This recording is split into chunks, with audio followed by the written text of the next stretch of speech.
Na aula de hoje, o nosso tema é população. A população é importante na composição mundial e nós vamos mostrar o seu crescimento e a sua distribuição ao longo do planeta. É importante você saber quais são as importâncias da população, como ela cresce, como ela se distribui e o porquê que nós estamos estudando isso. É importante também você saber que na aula de hoje a gente vai mostrar para você as teorias demográficas, por exemplo, a malthusiana, a neomalthusiana, a reformista, que são as três principais. Outra coisa importante é mostrar o crescimento. A população mundial está crescendo? Será? Ou diminuindo? A gente vai ver isso. Além disso, para finalizar, nós vamos mostrar como essa população está distribuída ao longo do planeta. As chamadas áreas anecúmenas e áreas ecúmenas, ou seja, áreas de grande e áreas de pequena concentração de população. Bom, para você que está aí sentado, acho que já deu para perceber a importância da população na tua vida. Será que deu? Vamos ver o que as pessoas acham sobre uma perguntinha que, de repente, vai fazer parte da tua vida. Será que você sabe a diferença entre população e nação? Será que o teu amigo sabe essa diferença? Vamos ver o que as pessoas acham nas ruas. População é o conjunto de pessoas. Nação é o conjunto de pessoas e os demais serviços e tudo mais que podem compor esse conjunto. A diferença, eu acho que população é uma, né? E nação é outra. Deve ter alguma diferença. Nação é uma etnia diferente, população é uma coisa gigantesca. Eu acho que a nacionalidade tem mais a ver com as origens, a tradição de um povo, e a população é todo habitante de um território. Nação é uma coisa, população é outra. Acho que já deu para perceber que as pessoas na rua, e de repente um colega seu, ou você mesmo, pode fazer uma certa confusão entre esses dois conceitos. Deixa eu tentar te explicar. Nação é aquele grupo de população que tem a mesma história, que tem um passado histórico e um padrão cultural em comum. População, tá, é o conjunto total de pessoas que vivem numa região, ou num país, ou numa cidade. Ou seja, dentro de uma mesma população, você pode encontrar várias nações. Você na África tem esse exemplo. Às vezes você encontra um país com várias nações, ou seja, que tem padrões culturais diferentes, mas que estão dentro de um mesmo país, ou seja, fazem parte de uma mesma população. A partir disso, a gente vai começar a falar sobre conceitos, os conceitos populacionais em geografia. O primeiro grande conceito que a gente sempre tem que abordar é com relação à expectativa de vida. Expectativa de vida é a esperança do indivíduo ao nascer. Ou seja, quanto tempo, em média, uma população, ou, no caso, um ser humano, vai ter de vida? Bom, a partir disso, você pode traçar outros conceitos, como, por exemplo, a taxa de natalidade e a taxa de mortalidade. O que seria a taxa de natalidade? A taxa de natalidade é o número de nascimentos a cada 1000 habitantes. Bom, já a taxa de mortalidade também é calculada na mesma base, ou seja, é o número de mortes também relacionado a 1000 habitantes, dentro de um país, uma região, enfim. Você já percebeu que há conceitos importantes. Será que você sabe todos eles? O último conceito importante, que a gente também sempre fala nas aulas de geografia, está relacionado a país populoso e país povoado. Mas, gente, o que seria um país populoso? O que seria um país povoado? Será que você sabe esses conceitos? Bom, país populoso é aquele país que possui uma grande população absoluta. País povoado é aquele que possui uma grande concentração populacional. Mas como assim, Duarte? Você deve estar se perguntando aí, né? Como uma grande concentração populacional? Tá? Isso está relacionado à população sobre área. Ou seja, se você tem uma grande população e uma pequena área, você tem uma alta concentração populacional, ou seja, uma grande densidade demográfica. Como exemplo de país povoado, nós temos a Holanda. Ela tem um território, gente, pequenininho, mas tem uma população relativamente grande, 10, 12 milhões de habitantes. Esse é um exemplo de país povoado. Bom, país populoso, a gente encontra, por exemplo, a China. É o país mais populoso do mundo. Tem algo em torno de 1 bilhão e 300 milhões de pessoas. Bom, galera, a gente já viu os conceitos da geografia populacional. A gente falou de natalidade, de mortalidade, falamos de expectativa de vida. Mas espera aí, só tem isso? População é um assunto muito mais amplo. Eu acho que você que está sentado aí me vendo quer muito mais. Vamos falar um pouquinho de teorias demográficas? Será que as teorias demográficas vão mexer com a nossa vida? Você está vendo, a população está mexendo com a nossa vida. Você faz parte dessa população. O que seriam teorias demográficas? Teorias demográficas são aquelas que mexem com a população de um modo geral. Por exemplo, será que no futuro nós vamos ter mais brancos, mais negros? Será que no futuro nós vamos ter mais velhos, mais novos? Ou seja, a população vai ser mais idosa, mais jovem? No futuro, a gente não sabe, mas a gente tem como prever. E é justamente disso que se trata as teorias demográficas. A primeira teoria é a teoria malthusiana. Duarte, Malthus, quem foi Malthus? Thomas Malthus. Ele foi um inglês, final do século XVIII, vai trabalhar a questão das teorias demográficas. É o primeiro grande autor que fala sobre população. E ele bola uma teoria. E é óbvio que essa teoria recebe o nome de teoria malthusiana. Malthus, ele previu a fome. No futuro, segundo Malthus, o mundo teria fome. Mas por quê? Bom, segundo Malthus, a população cresceria numa PG, numa progressão geométrica. É matemática mesmo. 2, 4, 8, 16, 32. Bom, isso era o crescimento da população. Já para Malthus, os alimentos cresceriam numa PA, numa progressão aritmética. É isso mesmo, tá? 2, 4, 6, 8, 10, ou seja, no futuro nós teríamos fome. Por quê? Haveria muito mais gente e muito menos comida. Tem até um fato engraçado. Uma universidade nos Estados Unidos tentou comprovar isso e colocou um casal de ratinhos num tubo de PVC, numa espécie de cidadezinha de tubo de PVC transparente. Eles colocaram 2 ratos, um rato macho e um rato fêmea, nessa cidade. E colocavam todo dia uma quantidade suficiente de queijo. Bom, é óbvio que com comida e espaço, os ratos se proliferaram. E, obviamente, apareceram filhotes. Mas a quantidade de comida não foi elevada na mesma proporção de nascimentos de filhotes dos ratinhos. Bom, você já está imaginando o que aconteceu, né? Faltou comida. E aí se observaram algumas coisas engraçadas com os ratinhos. Primeiro, eles ficaram mais agressivos. Segundo, já se percebeu naquela cidade onde havia harmonia até atos de canibalismo.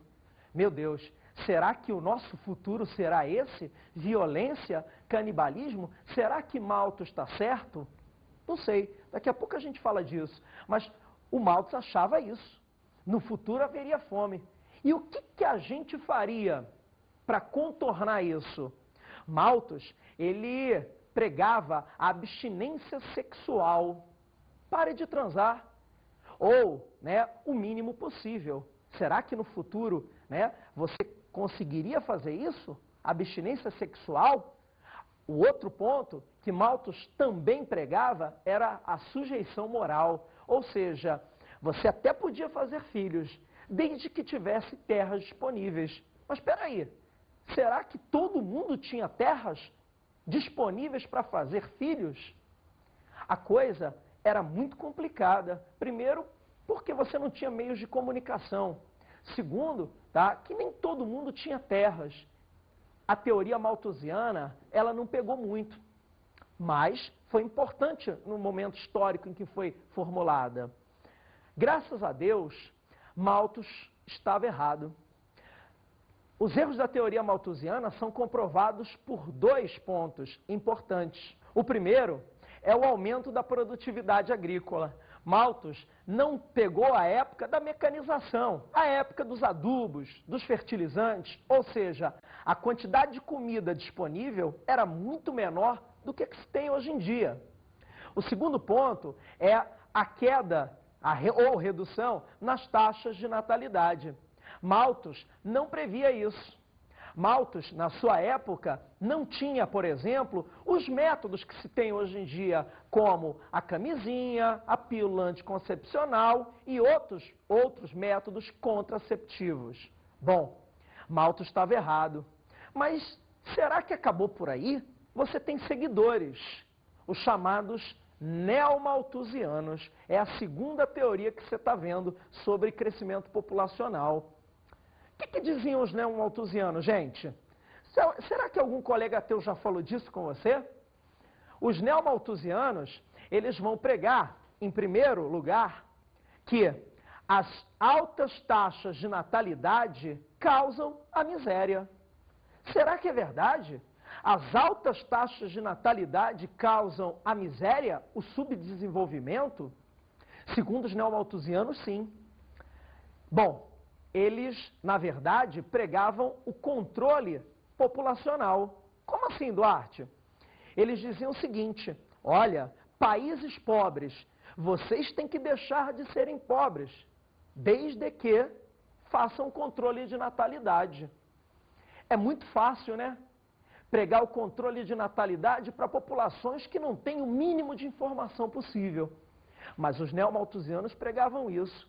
Você está sentindo que há algo por trás dessa teoria. É verdade.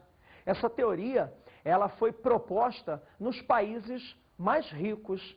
E o verdadeiro objetivo dela era evitar uma futura expansão populacional nos países pobres e a posterior migração dessa população para os países ricos.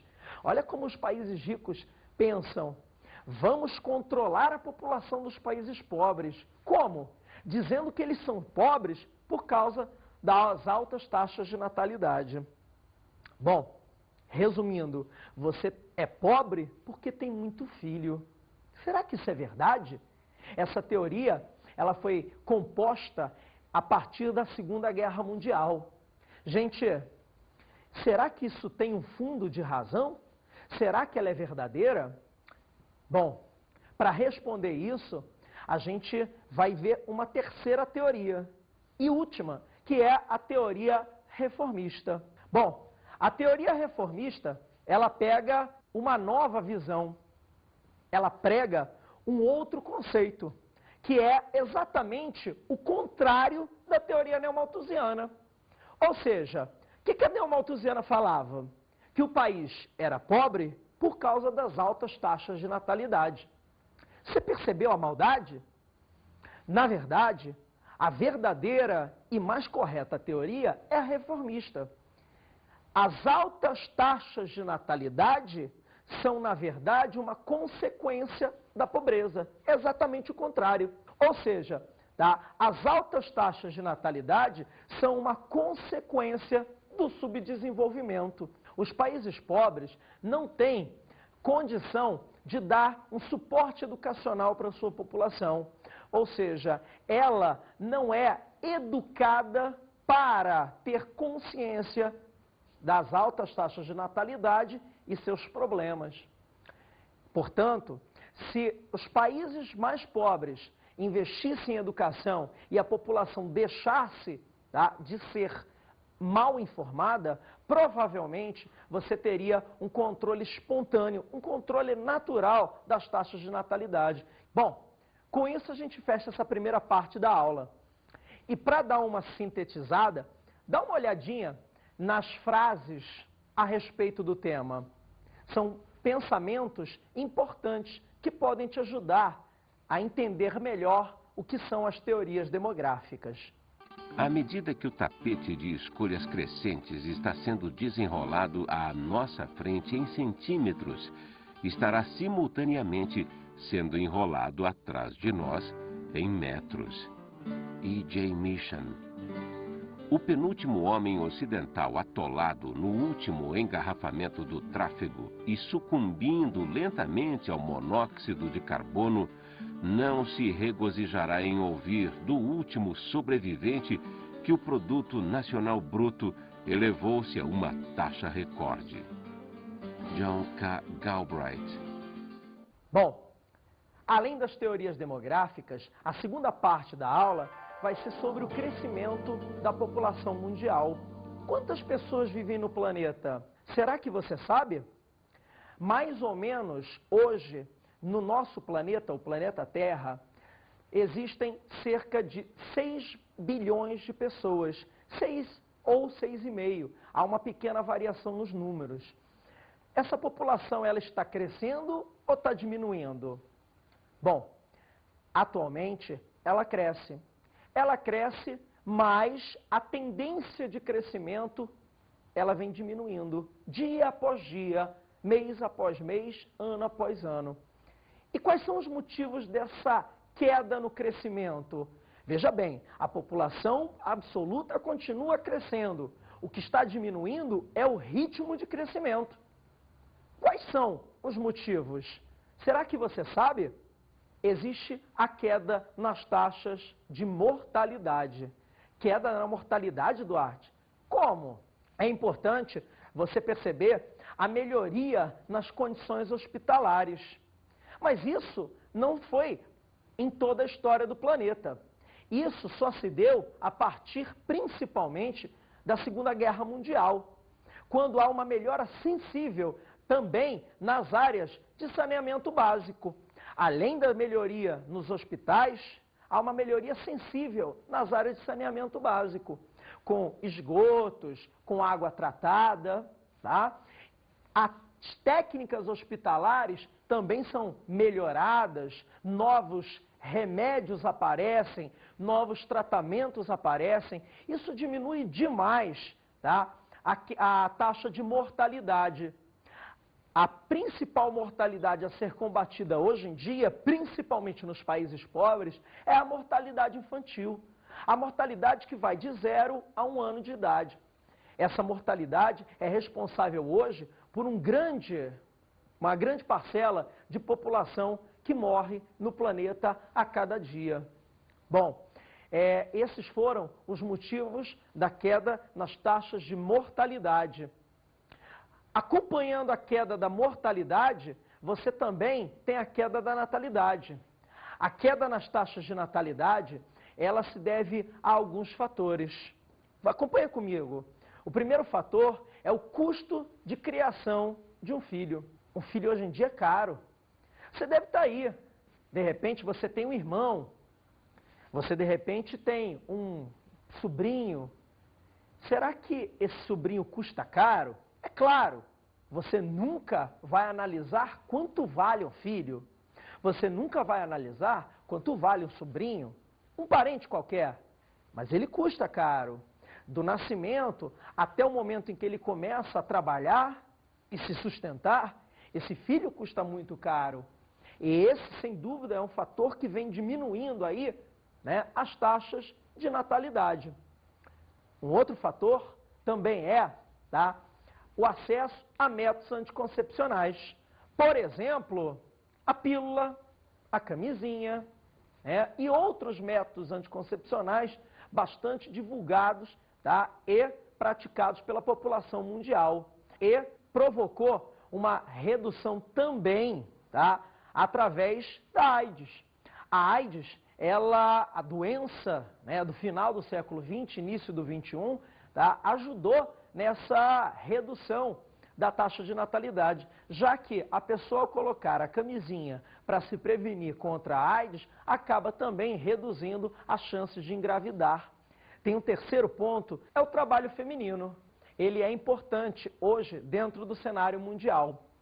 Mas nem sempre foi assim. A mulher, durante boa parte da história do planeta, ela foi discriminada. Em algumas sociedades ela é discriminada até hoje. O aumento da participação da mulher no mercado de trabalho se deu a partir principalmente dos anos 60.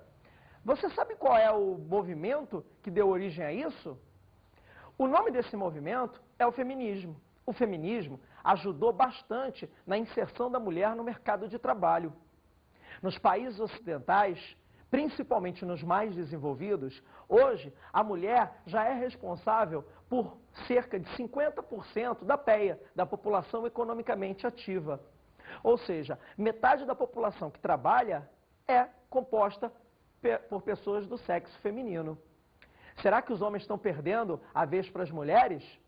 Será que o mundo vai ser dominado pelas mulheres no futuro? Ninguém sabe.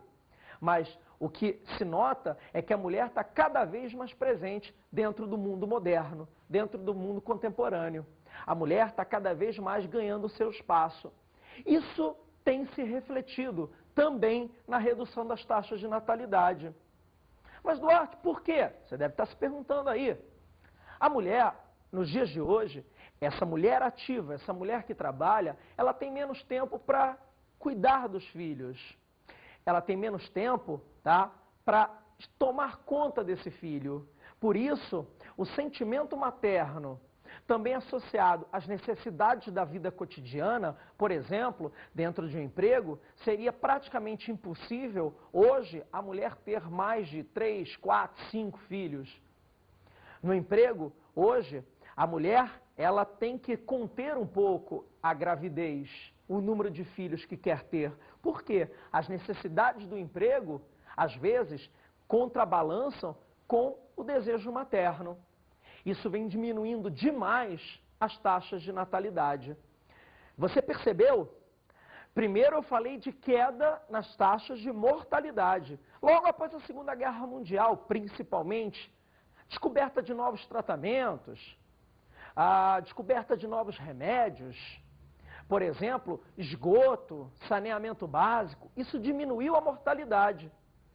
Mas logo após a Segunda Guerra, não se esqueça.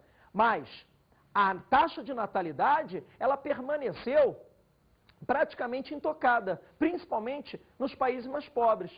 Isso criou uma coisa chamada baby boom. O que é o baby boom? A explosão de bebês.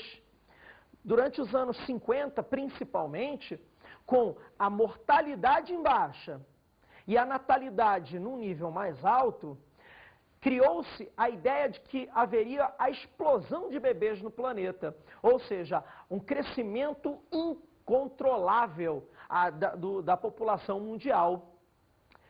Isso começou a se desfazer, esse mito, a partir dos anos 60 e 70, com a redução das taxas de natalidade, principalmente nos países mais pobres. A gente já falou por quê, né? Você não vai esquecer aí. Pelo amor de Deus, não vai dar esse mole. Ó, primeiro, a taxa de natalidade vem caindo pela inserção da mulher no mercado de trabalho.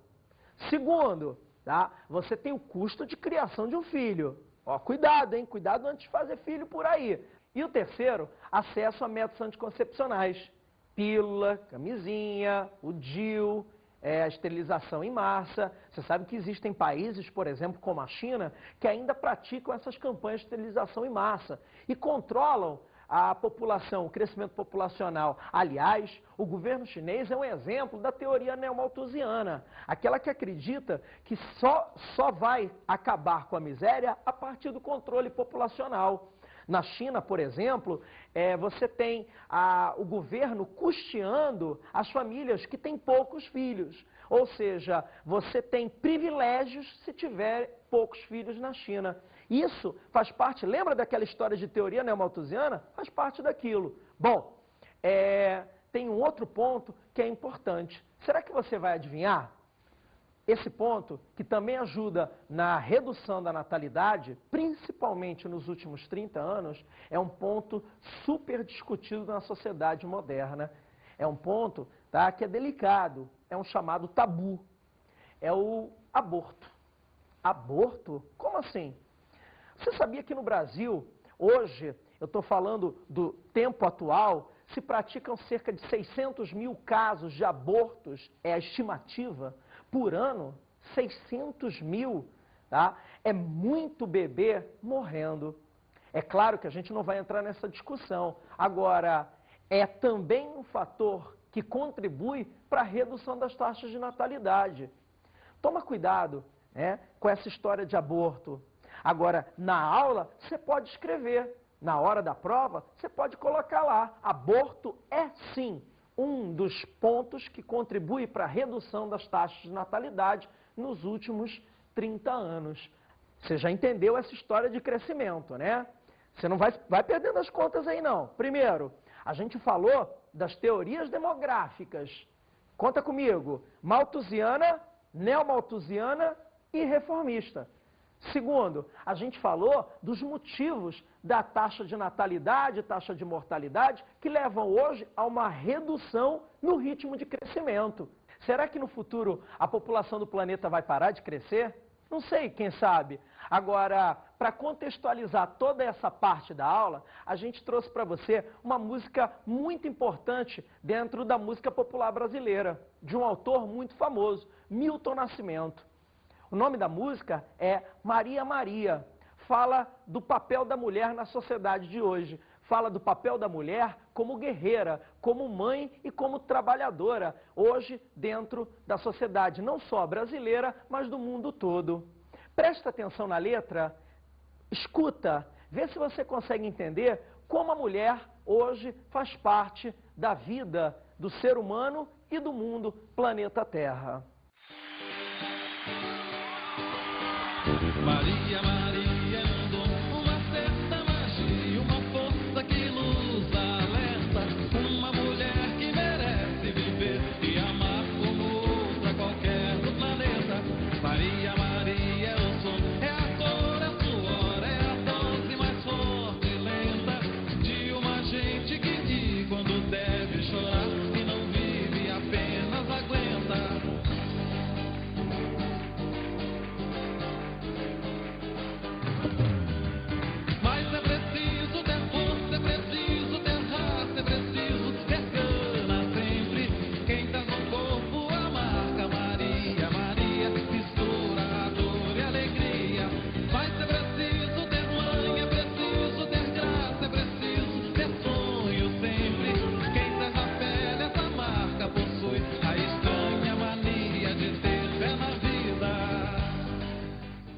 Vocês gostaram da música que a gente separou para vocês? Falava sobre o papel da mulher, né? Bom, a gente deixou essa parte para trás. Agora, a gente vai trabalhar a questão da distribuição da população no mundo. Quais são as áreas onde tem mais população? Quais são as áreas onde tem menos população? Presta atenção para não dar mole. Bom, no mundo de hoje, você tem áreas chamadas ecúmenas e áreas anecúmenas. As áreas ecúmenas ou ecumênicas são aquelas de grande concentração populacional, ou seja, são as áreas muito povoadas. Por exemplo, aquele caso que a gente falou, lembra? Da Holanda. É um país pequenininho com um grande número de pessoas morando naquele país. Isso é um exemplo de área ou região ou país ecumênica ou ecúmena. Bom, normalmente, as áreas ecúmenas ou ecumênicas são aquelas com grande concentração populacional e isso está relacionado principalmente a fatores econômicos.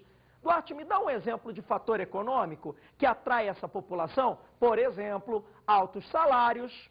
Por exemplo, você também tem as boas condições de vida.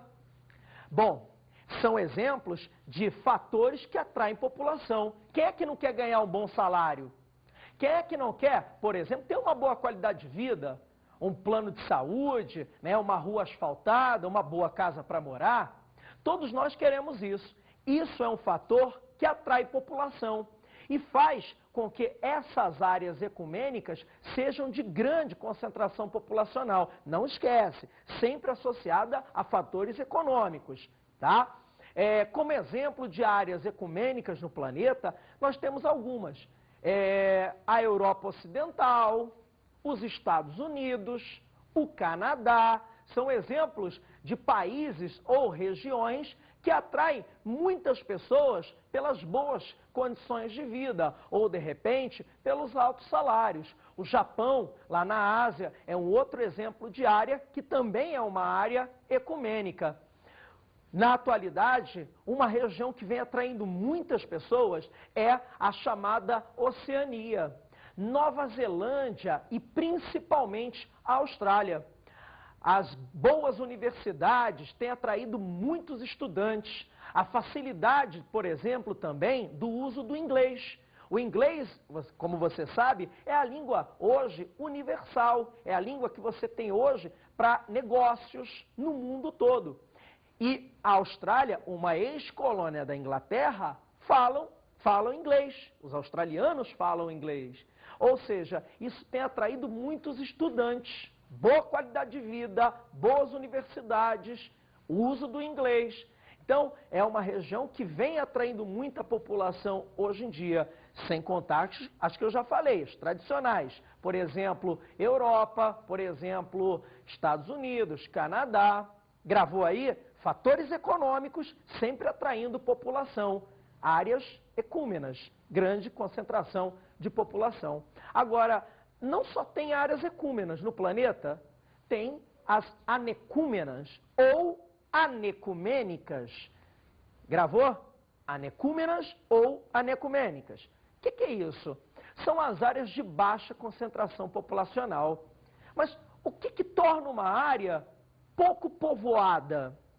Quais são os fatores que deixam uma área com pouca gente morando nela? Normalmente, estão associadas a fatores naturais. Por exemplo, um grande deserto. Mas eu não sei um grande deserto, Duarte. Pode colocar o deserto do Saara. O deserto do Saara é um exemplo de área anecumênica ou anecúmena.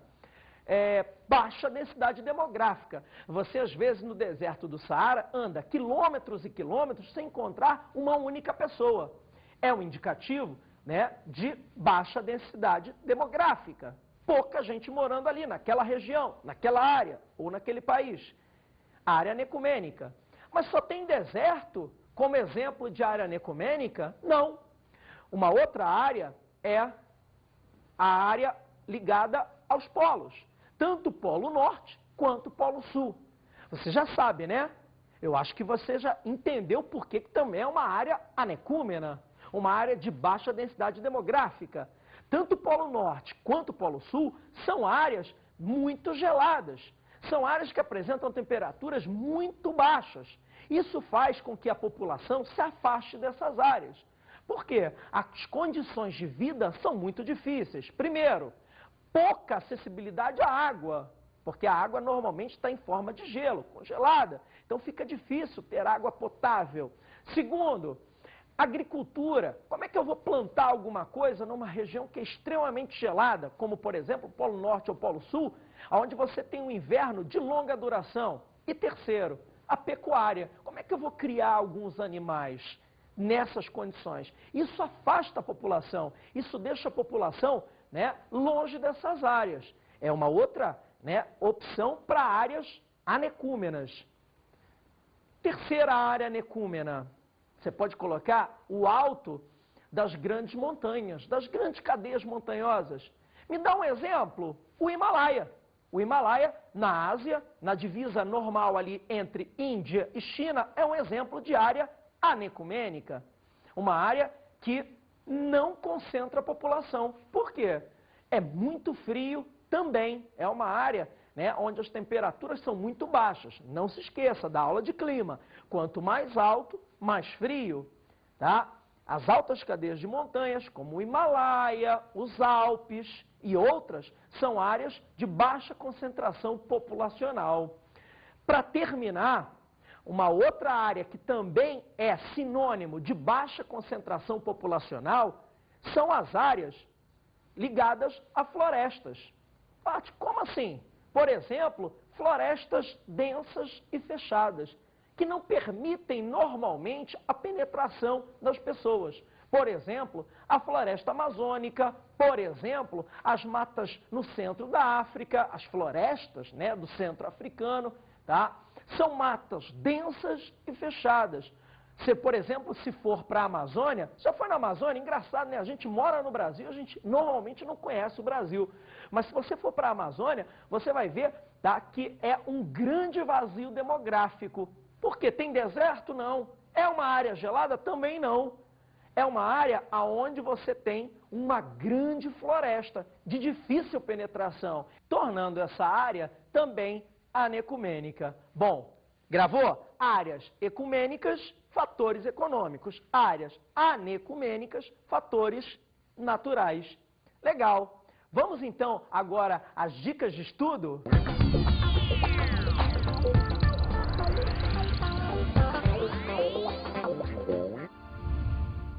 Bom, como dica de estudo para vocês, eu aconselho o uso da internet para analisar, por exemplo, gráficos sobre crescimento populacional. A consulta de Atlas também é uma outra boa opção.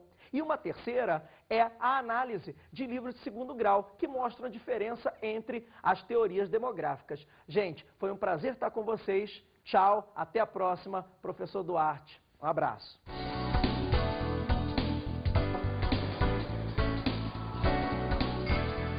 Na aula de hoje, falamos sobre o crescimento e a distribuição populacional mundial. Vimos a situação atual da demografia brasileira. Na teoria malthusiana, você viu que o crescimento está associado a PA e PG, e que no futuro nós poderíamos ter fome. A teoria neomalthusiana mostrou que as altas taxas de natalidade causariam a pobreza. E na teoria reformista, exatamente o contrário, que a pobreza é que causaria as altas taxas de natalidade. Bons estudos!